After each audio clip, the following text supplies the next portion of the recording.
దేవుని మహాపరిశుద్ధ నామానికి మహిమ కలుగునుగాక. ఈ యొక్క దీవెన పండుగలో 2వ రోజు మీతో కలిసి ఆ దీవెనని నేను కూడా పంచుకోవడానికి దేవుడిచ్చిన అవకాశాన్ని బట్టి ఆ దేవాది దేవుణ్ణి స్తుతిస్తున్నాను, మహిమపరుస్తున్నాను. నాకు ఈ యొక్క అవకాశం ఇచ్చిన దైవజనులు తండ్రి గారు, నిన్నటి దినాన నేను వాక్యం చెప్తూ ఒక మాట అన్నాను. ఏమనంటే, అనేకులు నేటి దినాల్లో రోడ్డు పక్కన నిలబడి కేకలు వేసేవాళ్ళు, ఖర్జూరపు మట్టలు పట్టుకొని ఊపేవాళ్ళు అధికంగా ఉన్నారు, కానీ యేసయ్యని మోసేవాళ్ళు మాత్రం తక్కువైపోతున్నారు అని. మరి నిజంగా యేసయ్యని మోస్తూ అనేకులకి దేవుని ప్రేమని, దేవుని వాక్యాన్ని పంచడమే భారంగా ఎంచుకొని అద్భుతమైన పరిచర్య చేస్తున్న జకరియా గారికి, తండ్రి గారికి నా వందనాలు తెలియజేస్తున్నాను. ఈ యొక్క స్థానిక సంఘమైన మోజస్ అన్న వాళ్ళకి, వారి కుటుంబానికి నా యొక్క వందనాలు తెలియజేస్తున్నాను. కవనెంట్ చర్చ్ సంఘ బిడ్డలందరికీ ప్రభువైన యేసు క్రీస్తు నామమున వందనాలు తెలియజేస్తున్నాను. వివిధ ప్రాంతాల్లో పరిచర్య చేస్తున్న దైవజనులు, ఇంకా ఈ యొక్క దీవెన పండుగలో ఆల్రెడీ యొక్క దీవెనని గ్రహించిన వాళ్ళు అనేకులు ఇక్కడ కూడి ఉన్నారని నమ్ముతున్నాను. ఎంతమంది లాస్ట్ ఇయర్ నిశ్చయముగా మాకు దీవెనకరంగా జరిపించాడు దేవుడు అన్న వాళ్ళు ఎవరన్నా ఉన్నారా? దీవెన పండుగల ద్వారా దీవెన పొందిన వాళ్ళు ఎవరైనా ఉంటే ఒక్కసారి చేయతే దేవుని స్తోత్రం చెప్పండి. ఎంతమంది వచ్చారు పోయిన సంవత్సరం? మా జీవితాల్లో అయితే నిశ్చయంగా అది దీవెనకరంగానే దేవుడు మార్చాడు. దేవునికి స్తోత్రం, హల్లెలూయా. ఈ యొక్క కూడి వచ్చిన ప్రతి ఒక్కరికి కూడా ప్రభువైన యేసు క్రీస్తు నామమున వందనాలు తెలియజేస్తున్నాను. అందరికీ వందనాలు. ఈ రాత్రికాల సమయంలో దేవుడు మనతో మాట్లాడును గాక. మంచి లేఖన భాగంలో నుంచి కొరింథీ సంఘానికి పౌలు గారు రాసిన మొదటి పత్రిక 1వ అధ్యాయము 18వ వచనం చదువుదాం.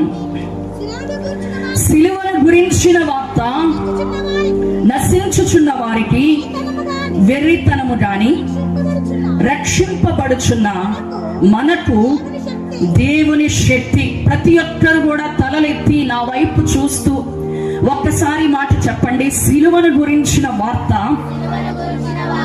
నశించుచున్న వారికి వెర్రితనము గాని, రక్షింపబడుచున్న మనకు దేవుని శక్తి. మరొకసారి చెప్పండి, దేవుని శక్తి. దేవునికి స్తోత్రం, హల్లెలూయా. ఎవరు ఈ మాటలు రాస్తున్నారు, ఎవరు ఈ మాటలు తెలియపరుస్తున్నారు అని మనం గమనిస్తే, సౌలు అని పిలువబడుతూ బెన్యామీను గోత్రములో పుట్టినవాడై యూదా మతాన్ని ఆచరిస్తూ గమలీయేలు అని పిలువబడే ధర్మశాస్త్ర బోధకుడి దగ్గర ధర్మశాస్త్రాన్ని నేర్చుకొని, ఈ భూప్రపంచంలో యూదా మతం తప్ప, యెహోవా దేవుడు తప్ప, ధర్మశాస్త్రము తప్ప వేరొక దేవుడు, వేరొక భక్తి భూమి మీద ఉండకూడదని ఆశపడే వ్యక్తి. తను నమ్ముకున్నది సిద్ధాంతాన్ని, యేసు ప్రభు వారు ప్రేమను పంచుతూ అనేకుల్ని స్వస్థపరుస్తూ అనేకుల్ని ప్రభావితాన్ని చేస్తూ ఉంటే, ఇదిగో ఈ ధర్మశాస్త్రము, యెహోవా దేవుడు తప్ప, యూదా మతము తప్ప ఈ భూప్రపంచంలో మరేమీ ఉండకూడదని ఉద్రేకంతో ఊగిపోతూ యేసు ప్రభు వారి క్రీస్తు తత్వాన్ని ఈ భూమి మీద లేకుండా చేయాలని ఎంతగానో ప్రయత్నించిన వ్యక్తి ఈ సౌలు. మరి ఇతను ఎలాగా యేసు ప్రభు వారి పాదాల దగ్గరికి వచ్చాడు అని మనం గమనిస్తే, విస్తారంగా శ్రమ పడుతూ తన మతాన్ని పరిరక్షించుకోవడం కోసం, కాపాడుకోవడం కోసం ఎంతగానో ప్రయాసపడుతూ రేయి పగలు సంచరిస్తూ అనేక మంది దేవుని బిడ్డల్ని శ్రమపరుస్తూ, ఎలాగైనా క్రీస్తు ప్రేమని, క్రీస్తుని వెంబడించే వారిని ఈ భూమి మీద లేకుండా తుడిపి పెట్టివేయాలని ఎంతో ప్రయాసపడుతూ ఈ ప్రాంతం నుంచి మరొక ప్రాంతానికి వెళుతున్న సౌలుని మన ప్రభు అయిన యేసుక్రీస్తు వారు ఆయనే స్వయంగా దర్శించారు. దేవునికి స్తోత్రం, హల్లెలూయా. ఎవరు మార్చేశారు ఈయన్ని అంటే, ధనము మార్చేసిందా? ఎవరైనా ఈ యొక్క క్రైస్తవులు అని అనగానే ఉద్రేకంతో ఊగిపోయే వ్యక్తిని, కోపముతో రగిలిపోయే వ్యక్తిని, అనేక మందిని, యేసు ప్రభుని వెంబడిస్తున్న వారిని చంపేసిన వ్యక్తిని స్వయంగా ఆయనే చెప్తాడు, నేను దూషకుడిని, హింసకుడిని, హానికరుడనని. అలాంటి వ్యక్తి ఎలాగ యేసు ప్రభు వారి పాదాల దగ్గరికి రాగలిగాడు? ఎవరు ఆయన ఆకర్షించారు? ఒక మతము ఆయన్ని మార్చిందా? లేదా ఎవరైనా బలవంతాన ఆయన్ని మార్చేశారా?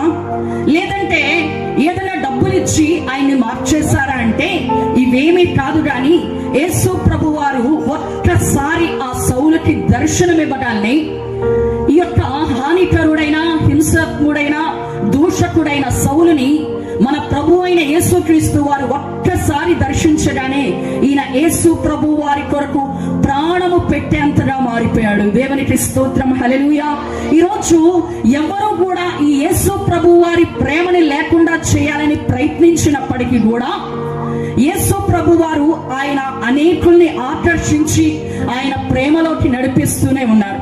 దేవుడు మనతో మాట్లాడుతున్న మాట ఏంటంటే, ఒకవేళ ఇప్పటికే దేవుని స్తుతించడానికి, దేవుని ఆరాధించడానికి, దేవుని మాటకి చెవియొక్కడానికి నీ మనసు ఆసక్తి చూపించకుండా ఇప్పటికే చాలా సమయాన్ని నువ్వు ఒకవేళ వృధా చేసేసావేమో, ఒకవేళ నీ జీవితంలో చాలా ఆయుష్ని వృధా చేసేసావేమో, చాలా బలాన్ని వృధా చేసేసావేమో. భక్తుడు అంటున్నాడు, అయ్యో అపవిత్రమైన పెదవులు కలిగిన వారి మధ్యలో నేను నివసిస్తున్నాను, కాబట్టి నేను నశించుతుని అంటున్నాడు. మనము నశించిపోయే గుంపులో ఉండకుండా ఉండాలి అంటే ఏం చేయాలంట?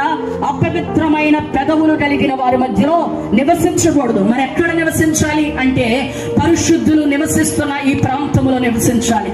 దేవుడు మహిమ దిగి వచ్చే ప్రదేశంలో మనం నివసించాలి.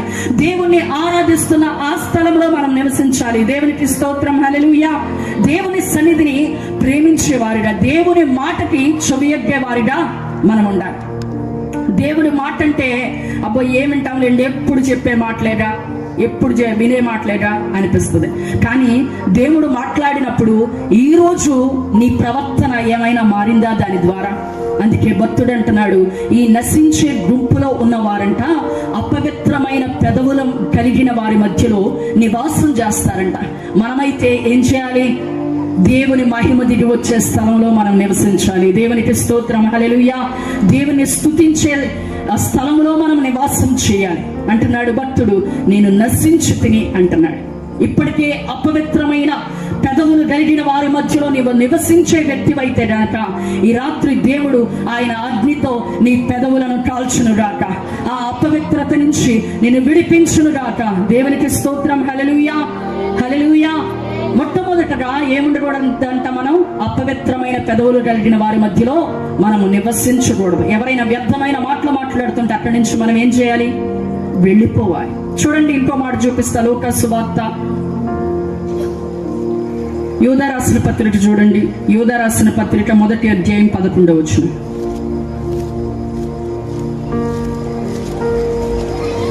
యూదా రాసిన పత్రిక 1వ అధ్యాయము 11వ వచనం. అయ్యో వారికి శ్రమ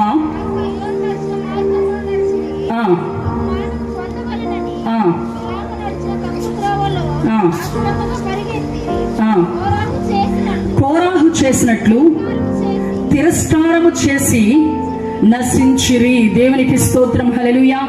ఏం చేశారంటండి? కోరాహు చేసినట్లు తిరస్కారము చేసి నశించిరి. మొట్టమొదటగా నశించే గుంపులో ఉండే వారి యొక్క లక్షణాలు ఎలా ఉంటాయంటే, వారు అపవిత్రమైన పెదవులు కలిగిన వారి మధ్యలో నివసిస్తారు. అంత మాత్రమే కాదు, రెండో మాట దేవుడు ఏం చెప్తున్నాడంటే, వారు కోరాహు చేసినట్లు చేసితిరి కాబట్టి వాళ్ళు నశించిరి అని రాయబడింది. కోరాహు చేసినట్లు తిరస్కారము చేసి నశించిరి అని రాయబడింది. ఎవరు ఈ కోరాహు అంటే, భయంకరమైన బానిసత్వం నుంచి విడిపించి దేవుడు అనేకమైన అద్భుతాలు చేసిన తర్వాత కూడా, అనేక ఆశ్చర్యమైన కార్యాలు దేవుడు వారి కన్నుల ఎదుట చేసినప్పటికీ కూడా దైవజనునికి వ్యతిరేకంగా నిలబడిన వ్యక్తి ఈ యొక్క కోరాహు. ఎవరైతే దైవజనులకు వ్యతిరేకంగా నిలబడతారో, దైవజనుని తిరస్కరిస్తారో వాళ్ళు ఏ గుంపులో ఉన్నట్లంట? నశించిపోయే వారి గుంపులో ఉన్నట్లుగా. చూడండి, ఎన్నో మహిమ కార్యాలు దేవుడు దైవజనుడు పక్షంగా చేస్తుంటే వీరి కన్నులారా వీరు చూశారు. ఎవ్వరు మమ్మల్ని బానిసత్వం నుంచి విడిపించేవాళ్ళు లేరే అని కన్నీరు గార్చి మూలుగుతూ ఏడుస్తూ ఉన్న వారిని దేవుడు మోషే అని దైవజనుడిని పంపించి, ఇదిగో వారి బానిసత్వపు సంఖ్యలను తెంచి వారిని ఆ యొక్క ఐగుప్తులో నుంచి మహాపరాక్రమము గల దేవుడే వారి పక్షముగా నిలబడి మోషే అను తన దాసుని ద్వారా అనేకమైన అద్భుతాలు చేసి వారి కనులు చూస్తుండగానే ఈ రోజు వరకు ద్వారము లేదు, ఎటు వెళ్ళడానికి అవకాశం లేదు, పారిపోవడానికి అవకాశం లేదు. వెనక చూస్తే శత్రువులు తరుముతున్నారు, ముందు చూస్తే తప్పించుకునే మార్గము కనపడట్లా ఎర్ర సముద్రంలో ఉంది. అప్పటికప్పుడు దేవుడు వారి కొరకు ఎర్ర సముద్రమును పాయలుగా చేశాడు. ఎలా పాయలుగా చేశాడంటే, దైవజనుడైన మోషే అలాగ చేయి చాపితేనంట ఎర్ర సముద్రం 2 పాయలుగా అయిపోయిందంట. అలాగా అనేక అద్భుతాలు దేవుడు తన దాసుని మహిమపరుస్తూ అనేక ఆశ్చర్య కార్యాలు మోషే అను తన దాసుని నిలబెట్టుకొని అనేక గొప్ప కార్యములు వారి కన్నుల ఎదుట చేసిన తరువాత, ఇవన్నీ కార్యములు చూసిన తర్వాత అంట ఈ కోరాహు అనే వ్యక్తి ఏం చేస్తున్నాడంటే, ఆయన గొప్పతనం ఏంటి, దైవజనుడిని గణపరచాలా, దైవజనుడిని ప్రేమించాలా, ఆయన మాట మనం వినాలా, ఆయన చెప్తే మనం చేసేది ఏంటి, మనకు నచ్చినట్టు మనం చేద్దాం అని ఏదో సామాన్యుడైన దైవజనుడు కాదు. ఎవరండి, దాదాపు 20 లక్షల పైబడి మరి సంఘం కలిగిన ఆ దైవజనుడికి వ్యతిరేకంగా కూడంట ఒకడు లేచాడు. అతడి పేరేంటంటే కోరాహు అని రాయబడి ఉంది. అతడు లేవడమే కాదు, అతనితో కొంత సమూహాన్ని కూడా అతను సిద్ధపరచుకున్నాడంట. ఇదిగో మనం ఆయన మాట వినడానికి వీల్లేదు, ఆయనకు లోబడడానికి వీల్లేదు, మనకు నచ్చినట్లు మనం చేద్దాం, ఆయనేంటి మనం చెప్పేది అని దైవజనుడికి వ్యతిరేకంగా నిలబడ్డాడు. దైవజనుడికి తిరస్కారం చూపించాడు, దైవజనుడి మాటకి లోబడలేదు. అయితే ఆ యొక్క కోరాహు ఏమైపోయాడంట, నశించిపోయినట్లుగా లేఖన భాగంలో ఉంది. దేవునికి స్తోత్రం, హల్లెలూయా. ఎలా నశించిపోయాడంటే, భూమి నెరవేర్చి వారిని వారి సమూహాన్ని మృంగివేసినట్లుగా మనం చూస్తున్నాం. ఎవరైతే దైవజనునికి వ్యతిరేకంగా నిలబడతారో, దైవజనునికి తిరస్కారం చూపిస్తారో వాళ్ళు ఏమి మాట్లాడలేరు కదా, మనకులాగా బూతులు తిట్టలేరు కదా, మనకులాగా అరవలేరు కదా, వాళ్ళకేమి శక్తి లేదు కదా, వాళ్ళకేమి బలగము లేదు కదా అని చెప్పి దైవజనుడిని తక్కువ చేసిన, దైవజనుడిని దూషించిన, దైవజనుడికి వ్యతిరేకంగా నిలబడినా కూడా వారు ఏ గుంపులో ఉన్నట్లంట, నశించిపోయే గుంపులో ఉన్నట్లుగా. నేను చెప్తున్నాను, చాలా మంది ఏమనుకుంటారంటే వాళ్ళు ఏం చేతగాని వాళ్ళలే, మనం ఏదన్నా పడతారు, ఆయనతో ఏముంది, మన బలం ఎంత ఉందనుకున్నారు, ఆయన ఏం చేస్తాడు, తిట్టగలడా, దూషించగలడా అనుకుంటా ఉంటారు. కానీ దైవజనుడు పక్షంగా ఉన్నది ఎవరంటే దేవాతి దేవుడే ఉన్నాడు. దేవునికి స్తోత్రం, హల్లెలూయా. ఎవరున్నారండి, వాళ్ళు మాట్లాడకపోయినా వారి పక్షముగా మాట్లాడే దేవుడు అన్నాడు. వారు తిరగబడకపోయినా, వారు ప్రతీకారము చూపకపోయినా కూడా వారి పక్షముగా మాట్లాడే దేవుడు అన్నాడు. దేవునికి స్తోత్రం, హల్లెలూయా. నేను కర్ణాటక ప్రాంతంలో ఒకానొక ప్రదేశానికి దేవుని వాక్యాన్ని ప్రకటించడానికి వెళ్ళాను. ఏంటి ఆ ప్రదేశం అంటే, కర్ణాటక దగ్గర మైసూర్ అనే ప్రాంతం, మైసూర్ దగ్గర హున్సూర్ అనే ప్రాంతము, మైసూర్ దగ్గర నుంచి చాలా పల్లెటూరు అది. అయితే ఆ పాస్టర్ గారు ఒక అడవి జాతి ప్రజల మధ్యలో దేవుని పరిచర్యను చేస్తా ఉన్నారు. ఆయన గురించి నాకేమి తెలియదు. నాకు ఒక రోజు మెసేజ్ పెట్టారు. ఆయన ఎలాగ నేర్చుకున్నారో తెలియదు కానీ అక్క అనే వర్డ్ మాత్రం నేర్చుకున్నారు. అక్క, యు కమ్ము, ప్రేయరు, మీటింగు అని అలా మెసేజ్ పెట్టారు నాకు. ఆయనకేమో తెలుగు రాదు, నాకేమో కన్నడ రాదు. నేనేం చెయ్యాలి అని ప్రార్థన చేసుకుంటూ ఉంటే దేవుడు అంటున్నాడు, నువ్వు వెళ్ళు అని. ఆయన ముక్కు మొహం నాకు తెలీదు, రెండోది భాష రాదు ఇద్దరికి కూడా. ఆయన ఒకవేళ దేవుని వాక్యాన్ని ప్రకటించడానికి నేను వెళ్ళినా కూడా ఆయన కన్నడ, నేనేమో తెలుగు, చిన్న చిన్న పదాలు కూడా ఆయనకి రావట్లేదు. ఎలాగా, ఏం చెయ్యాలి అని అంటే దేవుడు ఒకటే మాట, నువ్వు వెళ్ళు అని.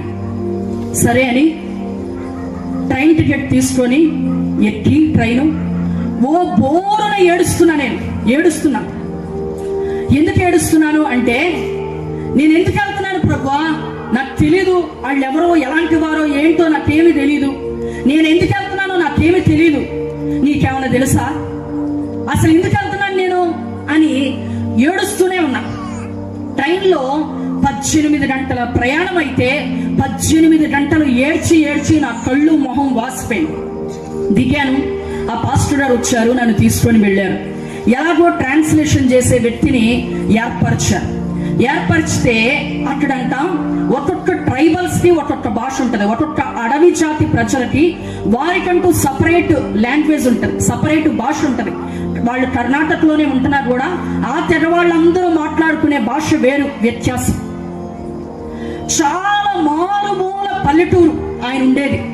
అంటున్నాడు ఆయన, అరే అక్కొచ్చిందిరా, వెళ్ళి ఒక అడవి పందునన్నా పట్టురంట్రా, ఒక దుప్పినన్నా పట్టురంట్రా వేటాడి అంటున్నాడు. అయ్యి బాబాయ్, అట్లాంటి జీవరాశులు నేనేమి తినండి అన్నాను. ఎంత చక్కగా ఉందో పల్లెటూరు వాతావరణం, చిన్న ఇల్లు వాళ్ళది. అల్లం కావాలంటే అప్పటికప్పుడు ఫ్రెష్గా అలా తీస్తున్నారు భూమిలో నుంచి. బిర్యానీ చేసుకోవాలంటే బిర్యానీ ఆకులు అప్పుడే తుంచేస్తున్నారు. అట్లా అంత న్యాచురల్గా ఉంది అనమాట, అద్భుతంగా ఉంది. కానీ ఎక్కడో ఊరి చివర జనసంచారమే లేని చోట చిన్న ఇల్లు కట్టుకొని ఈయన ఉంటున్నాడు. ఒక చిన్న ఇనప రేకులతో మందిరం పెట్టుంది. ఇలాగా చుట్టూ ఇనప రేకులు కట్టేసి ఉన్నాయి. ఇది మందిరము. మహా అయితే ఒక 60 మంది కూడా పట్టరు. నేను లోపలికి వెళ్ళి రూమ్లోకి ప్రార్థన చేసుకుంటుంటే ఉదయాన్నే లేచి చూసి నేను వాక్యాన్ని తీసుకెళ్లేసరికి అక్కడ 1000 మంది ఉన్నారు జనాలు. ఈ రేకుల షెడ్లో ఆ రేకులు చుట్టేసి పెట్టారు కదా, ఆ రేకులన్నీ తీసేసి, ఎదురుగా రేకులన్నీ తీసేసి ఇలాగ బారుగా కూర్చొని ఇచ్చారు జనాల్ని. అయ్యే బాబోయ్, ఈ మారుమూలలో ఈ అడవి జాతి ప్రజలు బట్టలు కట్టుకోవడం కూడా రాదు వాళ్ళకి. ఒక్క స్త్రీకంట 5 భర్తలు ఉంటారంట. అంత భయంకరమైన ప్రాంతంలో అసలు ఎంతమంది ఎలా వచ్చారు, ఎంతమంది సంఘాన్ని ఆయన ఎలా కట్టాడు, ఎంతమందిని ప్రభు కొరకు ఎలా రక్షించాడు అని నేను ఒక క్యూరియాసిటీతో ఉన్నాను, ఒక ఆసక్తితో ఉన్నాను. పాస్టర్ గారిని అడిగాను నేను, పాస్టర్ గారు, ఎంత మారుమూల గ్రామము, ఆ ట్రైబల్స్ లాంగ్వేజ్ మీకు రాదు, ఆ భాష మీకు తెలియదు, మీరు అసలు ఎలాగ ఎంతమందిని ప్రభు కొరకు రక్షించగలిగారు అంటే అది చాలా సింపుల్ అండి. ఏంటంటే నేను ఆసక్తి కలిగి ఈ యొక్క అడవి జాతి ప్రజల మధ్యలో వారి యొక్క భాషని నేను నేర్చుకున్నాను. ప్రతి ఒక్కరి భాషని కూడా నేను నేర్చుకున్నాను. ఆ భాషని నేర్చుకొని నేను దేవుని సువార్తను ప్రకటిస్తుంటే ఈ యొక్క ట్రైబల్స్ కి ఒక లీడర్ ఉంటాడు కదా, ఒక నాయకుడు ఉంటాడు కదా, ఆ నాయకుడు అంట ఏం చేశాడంటే మా వాళ్ళందరినీ కూడా నువ్వు మార్చేస్తున్నావు అని చెప్పి ఈ పాస్టర్ గారిని తీసుకెళ్ళిపోయి అందరూ మూకుమ్ముడిగా కలిపి గొడ్డళ్లతో ఆయన వీపుని బాగా నరికేసేశారు.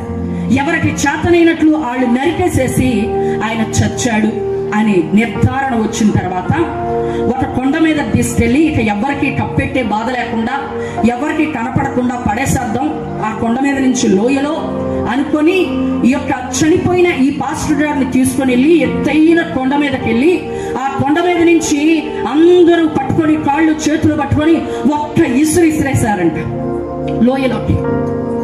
చూడండి, దర్శనము కాదు, ఏదో కళ కాదు, స్వయంగా యేసు ప్రభు వారి హస్తమే వచ్చి ఆ పాస్టర్ గారిని ఆ లోయలో ఇసిరేస్తే అలా పట్టుకొని మరలా తిరిగి కొండ మీద నిలబెట్టిందంట. చప్పట్లు కొడితే గట్టిగా కొట్టండి. దేవునికి స్తోత్రం, హల్లెలూయా.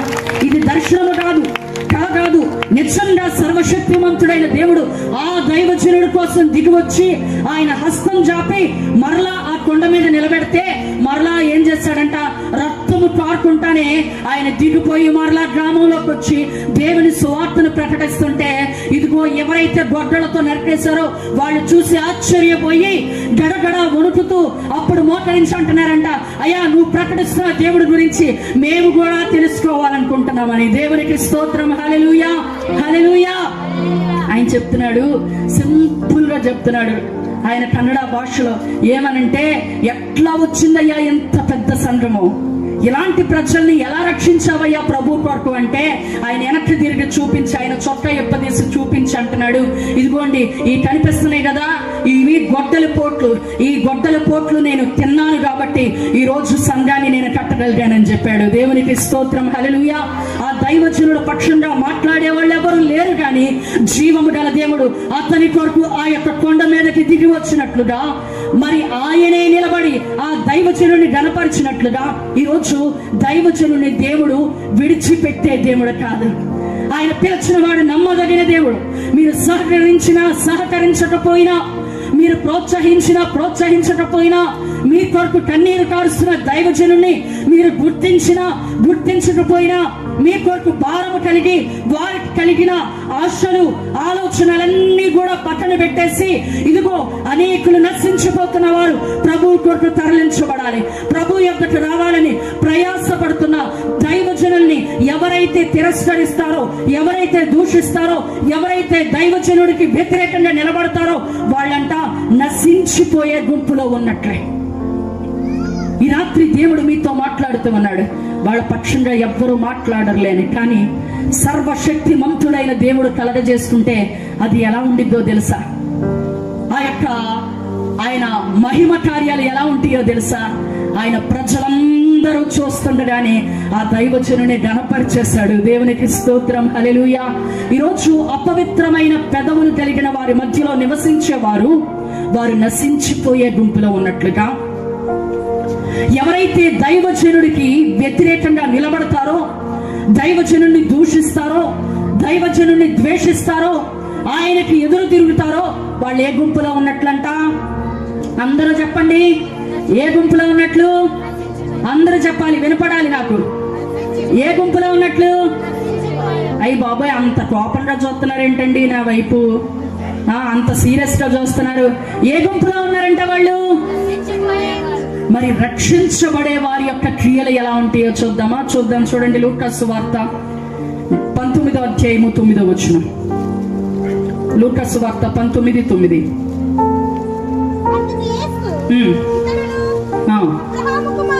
ఇతడును అబ్రహాము కుమారుడే, నేడు ఈ ఇంటికి రక్షణ వచ్చి ఉన్నది. దేవునికి స్తోత్రం, హల్లెలూయా. మొట్టమొదట పౌలు గారు చెప్తున్నారు, సిలువను గూర్చిన వార్త నశించే వారికి ఏ విధంగా ఉండిద్ది అంటండి? అందరూ చెప్పండి, నోరు తెరిచి. ఎలా ఉండిద్ది? నశించే వారికి వెర్రితనంగా ఉండిద్ది. కానీ రక్షించబడుచున్న మనకి అది ఎలా ఉండిద్దంట? అది దేవుని శక్తి.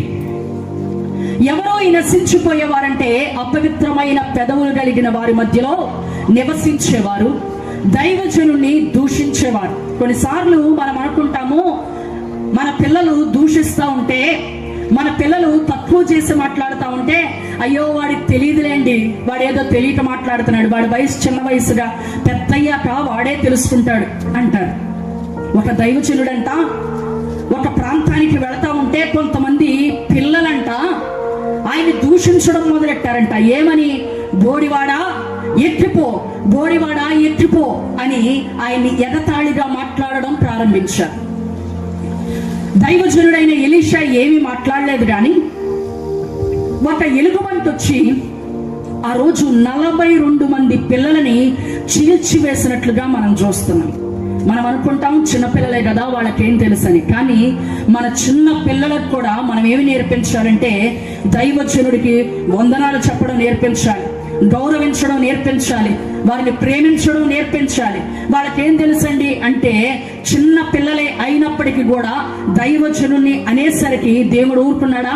ఊరుకోలేదు. 42 మంది పిల్లల మరణాన్ని ఆ రోజు చూశారంటే దేనికి అంటే దైవజనుని దూషించడం వల్ల.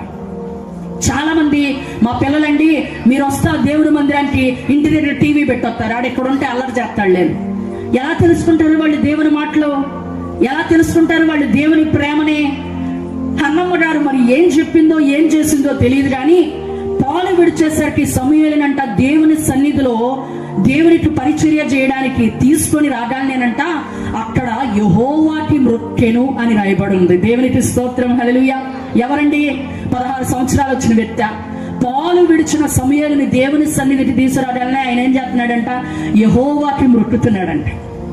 ఆమెమి టెడ్డీ బేర్లు కొనిపెట్టల, అరే తిట్రా మీ తాతని ఎడ్డి కాలు పెట్టి అక్కడ దన్ను, ఇలాంటివి నేర్పించలేదు.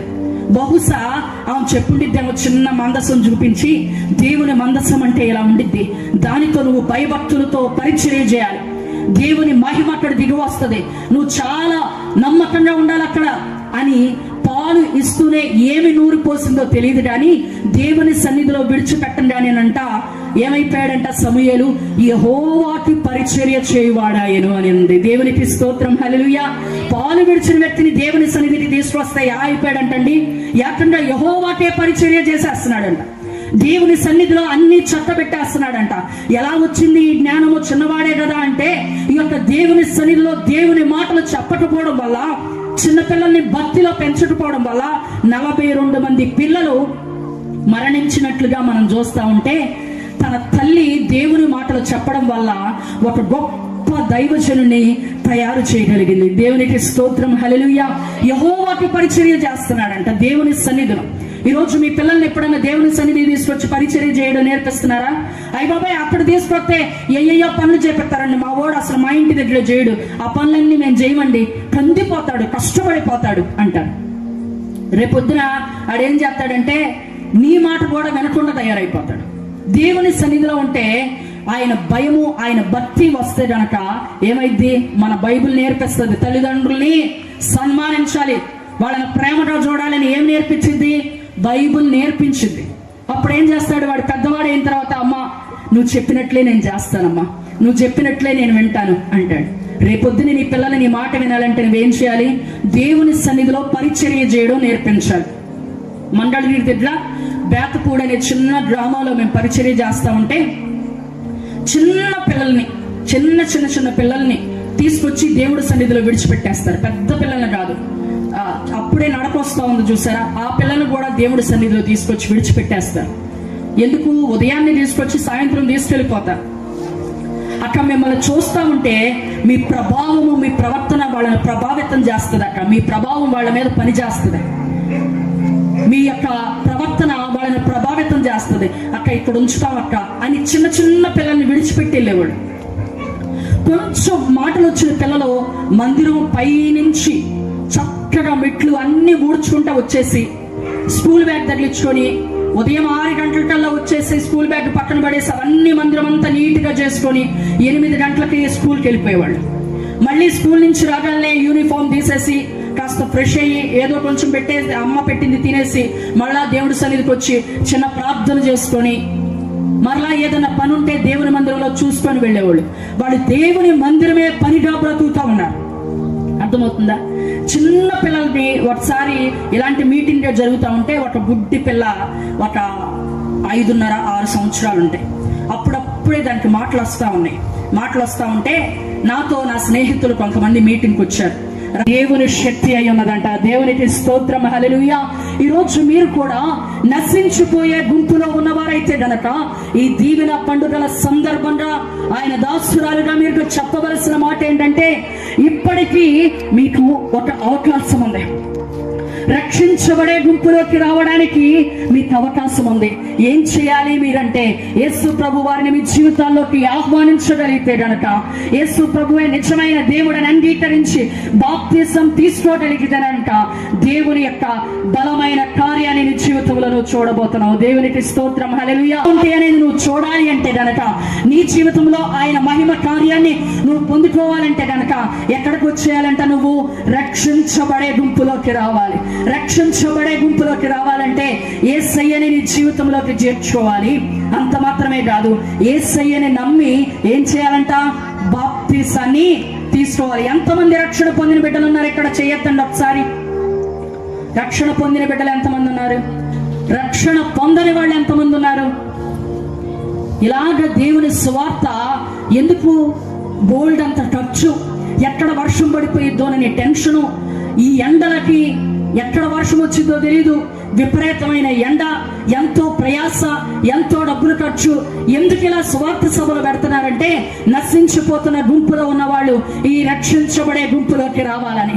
అనేకులు ఈ రక్షణ మార్గంలోకి వచ్చి దేవుని శక్తి, దేవుని మహిమను ప్రజలు కనులారా చూడాలని సేవకుల ఆశయం ఉన్నది. నా జీవితంలో పాస్టర్ గారు అంటే మా నాన్నగారు అడిగారు, ఏమని? ఇదిగో దేవుడు నీతో మాట్లాడుతున్నాడు, నువ్వు బాప్తిసం తీసుకుంటావా అన్నాడు. అంటే నేను అన్నాను, నేను బాప్తిసం తీసుకోండి, నేను 11th క్లాస్ చదువుతున్నాను, అంటే ఇంటర్మీడియట్ ఫస్ట్ ఇయర్ చదువుతున్నాను, నువ్వు బాప్తిసం తీసుకుంటావా అని అడిగితే నేను అన్నాను, నేను బాప్తిసం తీసుకోను అన్నాను.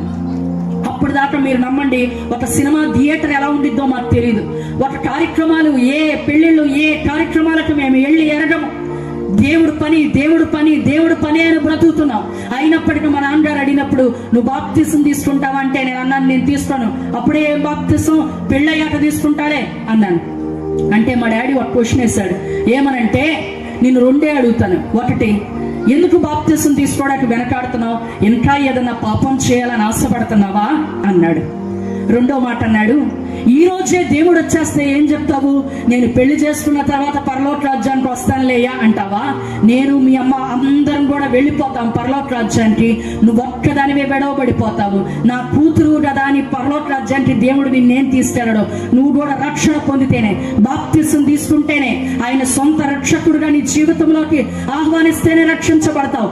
దైవజనుడు కుమార్తెవైనంత మాత్రాన నీకు పరలోక రాజ్యంలో అనుమతి లేదు అనే పాటికి అప్పుడు ఆ రోజు అన్నాను, అలాగే తీసుకోవడానికి నేను సిద్ధంగా ఉన్నాను. కానీ ఒక కండిషన్ ఏంటి అంటే, ఎవరెవరో బాప్తిసం ఇస్తానంటే వారి సాక్ష్యం నాకు తెలియదు, వారు ఎలాంటి వారో నాకు తెలియదు. ఇదిగో నేను, నువ్వు బాప్తిసం ఇస్తేనే తీసుకుంటా. ఆ మహిమ నీ మీద ఉన్న ఆ మహిమ, ఆ అభిషేకం నా మీదకి వచ్చేయాలి. కాబట్టి నేను నువ్వు బాప్తిసం ఇస్తే ఈ రోజే తీసుకుంటానంటే చక్కగా నది దగ్గర తీసుకుని వెళ్ళి దేవుని నామం పేరట నాకు బాప్తిసాన్ని ఇచ్చాడు. దేవునికి స్తోత్రం, హల్లెలూయా. మంచి యవన కాలంలో ఉండగానే ప్రభువుకి సమర్పించుకొని మొత్తాన్ని ప్రతిష్ఠించుకొని ఎంత మంచి ఉద్యోగం చేసినప్పటికీ, ఎంతమంది హేళన చేసినప్పటికీ మరలా వెనుదిరుగు చూడకుండా ప్రభువుని సొంత రక్షకుడుగా అంగీకరించే కృప దేవుడు నాకు అనుగ్రహించాడు. ఈ వాక్యాన్ని దేవుని యొక్క సేవకురాలుగా మీకు ప్రకటించే మాట ఏంటంటే, ఇదిగో గొప్ప దైవజనులు, నాకు తెలిసినంత మటుకు యేసు ప్రభు వారిని, ఆయన పరిచర్యని చేయడమే విధిగా భారంగా బ్రతుకుతున్న సేవకుల్ని దేవుడు మీకు అప్పగించి ఉన్నాడు. మంచి సమర్పణ కలిగిన సేవకులు మోజస్ పాస్టర్ గారు ఉన్నారు, జకర్యాయ్ గారు ఉన్నారు. నీళ్లు మీకు సమీపంగా ఉన్నాయి. ఈరోజు ఆ రక్షణను నువ్వు అంగీకరించడానికి, యేసయ్యని నీ జీవితంలోకి ఆహ్వానించడానికి నువ్వు సిద్ధంగా ఉంటే, నశించిపోయే గుంపుల నుంచి రక్షణ మార్గంలోకి నువ్వు రావాలనుకుంటే, దేవుని శక్తిని నీ జీవితంలో నువ్వు చూడాలనుకుంటే, ఆయన ఘనమైన కార్యములని, ఆయన మహిమ కార్యాలని నీ జీవితంలో నువ్వు అనుభవించాలి అంటే గనక ఈ యొక్క రక్షించబడే గుంపులోకి నువ్వు రావాలి. యేసయ్యకి నీ జీవితంలో ఆహ్వానం ఇచ్చి యేసు ప్రభు వారిని సొంత రక్షకుడుగా అంగీకరించి ఈ రాత్రి నువ్వు బాప్తిసము పొందడానికి సిద్ధంగా ఉంటే, శ్రేష్టమైన దైవజనులు మీ మధ్యలో ఉన్నారు. నా ప్రియ సంగమా, దేవుని బిడ్డలారా, మీతో చెప్తున్న మాట, ఈ అవకాశం మరలా తిరిగి నీ జీవితంలో రాకపోవచ్చేమో. దేవుడు ఎందుకని ఈ యొక్క కఠినమైన పరిస్థితుల్లో కూడా ఇలాంటి సభలను ఏర్పాటు చేశాడంటే, ఇదిగో నశించిపోయే నీవు రక్షించబడే గుంపులోకి రావాలని, యేసు ప్రభు వారిని సొంత రక్షకుడుగా అంగీకరించాలని, ఆయన నమ్మి బాప్తిసము తీసుకోవాలని శ్రేష్టమైన దైవజనులు ఆ రక్షణ మార్గంలోకి నేను తీసుకురావడానికి ఈ రాత్రి సిద్ధంగా ఉన్నారు. ఒకవేళ దేవుడు నేను ప్రేరేపిస్తే గనక ఇప్పుడే సమర్పించుకో, ఇప్పుడే అప్పగించుకో. ప్రభువా, నేను అప్పగించుకుంటున్నాను, నీవే నిజమైన దేవుడు అని నమ్ముతున్నాను, నీ రక్షణని నేను తీసుకోవడానికి సిద్ధంగా ఉన్నాను అనేవాళ్ళు దైవజనులకు తెలియపరచగలిగితే గనక నీరు సిద్ధంగా ఉంది, దైవజనులు సిద్ధంగా ఉన్నారు. ఈ రాత్రే నీకు రక్షణలోకి నడిచే మార్గంగా దేవుడు మారుస్తున్నాడు. దేవునికి స్తోత్రం, హల్లెలూయా, హల్లెలూయా. కళ్ళు మూసుకోండి, చిన్న ప్రార్థన చేద్దాం.